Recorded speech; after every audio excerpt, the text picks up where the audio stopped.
Welcome back to the Talking Hedge. I'm Josh Kincaid, and this is a cannabis business podcast. One of the biggest challenges for cannabis-related businesses is obtaining access to banking and other financial services. As long as cannabis remains illegal at the federal level, many banks and credit unions, lenders, and other financial institutions will continue to remain wary of the industry, no matter how many states legalize the sale and use of cannabis. There may, however, be hope on the horizon. Last year, the Financial Crimes Enforcement Network, or FinCEN, reported that 368 banks and credit unions are providing services to cannabis-related businesses. Undoubtedly a positive, if still nascent, development for dispensaries and other licensed cannabis businesses. For this growth to continue, financial industries and the cannabis industry needs to work together to ensure that financial services are provided to and used by businesses in a responsible, safe, and sound manner. The Federal Controlled Substance Act makes it illegal under federal law to manufacture, distribute, or dispense cannabis. Nevertheless, 33 states and the District of Columbia have authorized the use and sale of cannabis. Given the regulatory challenges in banking cannabis-related businesses, it's critical for banks and their customers to develop a common understanding of the challenges and best practices for banking, such as high-risk merchants. So way back in August of 2014, FinCEN issued guidance clarifying how financial institutions can provide services to cannabis-related businesses consistent with their anti-money laundering obligations under the Bank Secrecy Act. This guidance was issued against the backdrop of the Department of Justice's Cole memo, which addressed application of the federal law to finance institutions that deal with cannabis-related businesses. From a bank's perspective, the starting point is to ensure that it has a Bank Secrecy Act program that satisfies all the regulatory basics. From there, the bank will need to enhance and tailor its program for dealing with cannabis businesses. The FinCEN guidance explains that the decision to open, close, or refuse any particular account should be made by each bank based on its business objectives and an evaluation of the risks associated with offering a particular product or service. To assess these risks, FinCEN has directed banks to perform comprehensive due diligence on applications. Given these expectations, a bank should implement formal cannabis-specific policies and procedures within its anti-money laundering program. At a minimum, a bank's cannabis compliance program should address the following: due diligence and reviews of cannabis-related lines of business, corporate structure, operations, and licensing, advertising, marketing, sales practices, and business relationships, understanding prior and current banking relationships, KYC, know your customer, monitoring transactions for suspicious activity, including transactions between corporate and personal accounts, a currency transaction report, a CTR, suspicious activity report, site visits, and confirmation of information provided by cannabis businesses in response to periodic account reviews. For cannabis-related businesses, understanding this framework and the pressure banks face when serving the cannabis industry is crucial to obtaining and maintaining a successful banking relationship. With this in mind, cannabis businesses should take certain steps before seeking to open a bank account.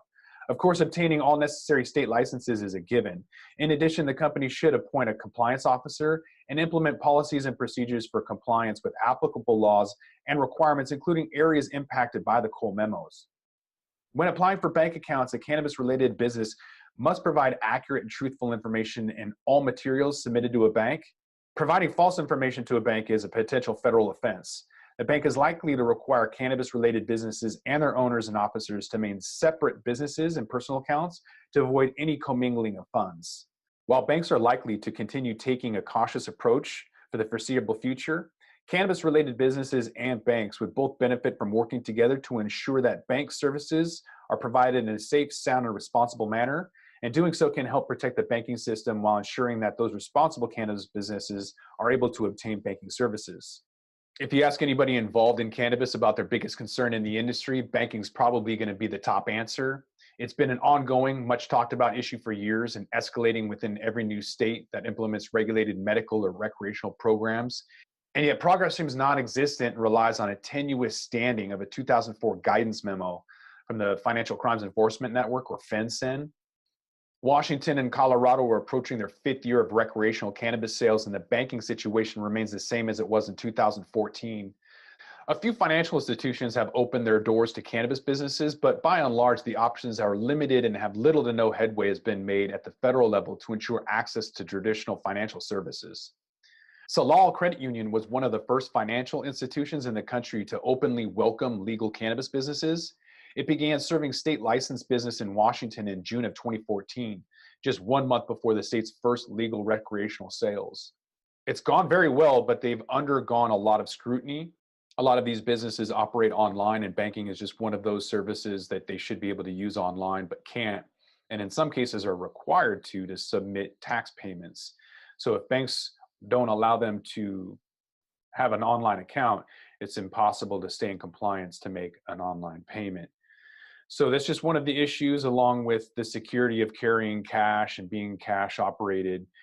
It's just not suitable in this day and age to be kicked out of that online opportunity with Shopify or money transmitting services, bank payments, tax payments. And yet the irony of it all is the financial institution is self-regulated.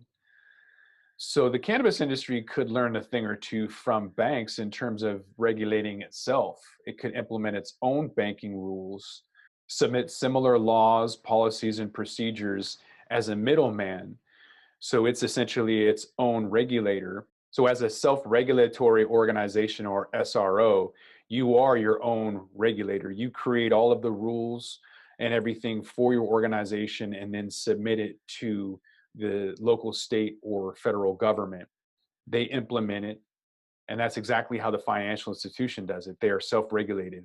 They claim that their laws are too complex, so they have to create their own rules and regulations. They give it to the House committee or the Senate, which goes into approval. So if the cannabis industry takes that self-regulatory organization model and creates its own rules and regulations and submits that to each local, state, municipality, city, government, country, whatever it is, then we can create our own framework of rules and regulations and self-regulate.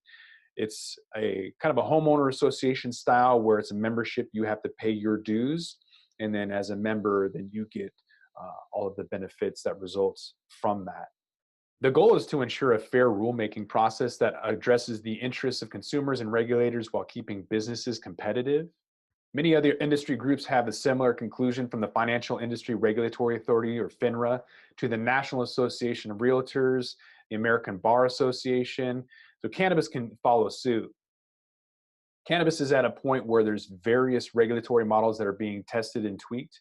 For example, an overburdensome regulation. We need not only look at the extremity restrictive position that Canada has taken on labeling and advertising under the Cannabis Act, which labels must be in a single uniform color with a standardized font style that they can be used to brand names and logos only once on the package. So all other graphics are prohibited, except of course for the large mandated warning label. So with regards to advertisements, cannabis rules disallows images of people, characters, animals, irrespective of whether they're attractive to minors, and prohibits a company from advertising its brand in a manner that associates with or invokes positive or negative emotion. So while there's much to be admired about Canada's fledgling cannabis industry, there's an overbearing restriction on packaging and advertising that are out of sync with the needs of businesses, and they threaten to stunt the market growth and value. As more and more US legalized cannabis and federal regulations become increasingly inevitable, regulations will be looking at different legal models. Cannabis businesses can't afford to sit by and simply hope that they choose the right ones. Self-regulation can demonstrate that cannabis businesses can be ethical and responsible without a draconian top-down approach. The National Association of Cannabis Businesses, or NACB, the industry's first and only self-regulatory organization, is working with its members to create a national standard on various topics of concerns to regulators and the public. The aim of any SRO is to ensure that the rulemaking process is fair and inclusive and addresses the interests of consumers and regulators while keeping businesses competitive. The NACB does this by taking input from government, its license holder members, and subject matter experts, as well as applying these lessons of analogous industries like alcohol and tobacco. It then works with those stakeholders to refine the standards before soliciting comments from the public, each of which is reviewed and considered by the NACB, followed by a public comment period.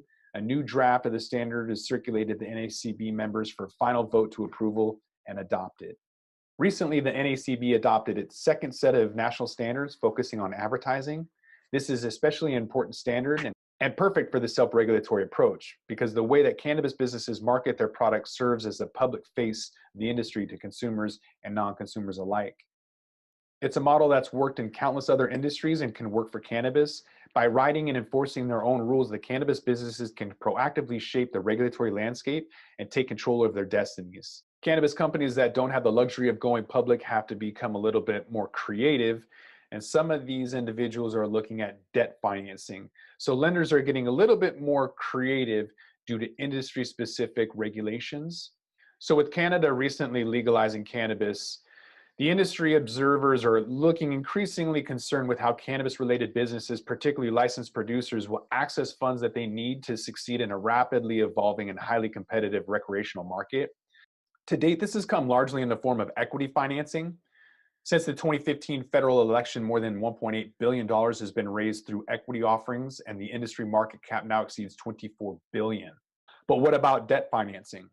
A mainstay of any successful industry, debt financing is attracting interest as a non-dilutive source of capital, but the existing regulations under the Access to Cannabis for Medical Purposes regulations and its impact to the ability of lenders to take adequate security, an asset pledge to guarantee the repayment of the loan, has largely hampered access for licensed producers.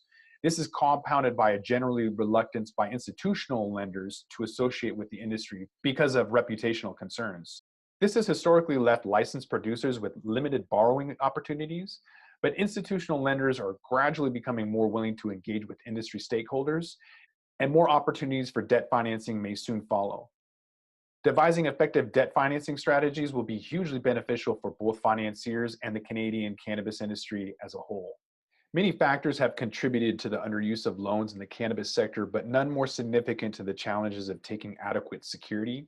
Central to this challenges are the regulatory restrictions placed on a licensed producer's most valuable asset being its license. Even with a valid security interest, the current regulations do not provide for the transfer or assignment of a license, without which a secured party is severely curtailed from converting the collateral into cash for debts. This has resulted in equal parts trepidation and opportunity. While institutional investors have been slow to provide debt financing to licensed producers, alternative lenders have enjoyed considerable success in their absence. There has been little to no guidance on debt financing in the cannabis industry from a federal or provincial regulations in Canada. For instance, while the proposed federal regulations released in November of 2017 have less confirmed that the current security clearance requirements and restrictions on transferability will persist after legalization, they're silent on whether specific provisions to facilitate financing or bankruptcy and restructuring proceedings will be included. By comparison, federal and provincial legislation pertaining to other regulated industries have explicitly addressed lender concerns about enforcing security over regulated assets. In the absence of such guidance, lenders to the cannabis industry cannot be certain on whether they will be able to enforce their security. Lenders that adopt strategies that minimize risk by maximizing security and are consistent with the future regulatory framework are poised to be dominant players in the Canadian cannabis sector. And with that, we're going to roll this one up. I'm Josh Kincaid. This is The Talking Hedge, and I'm out.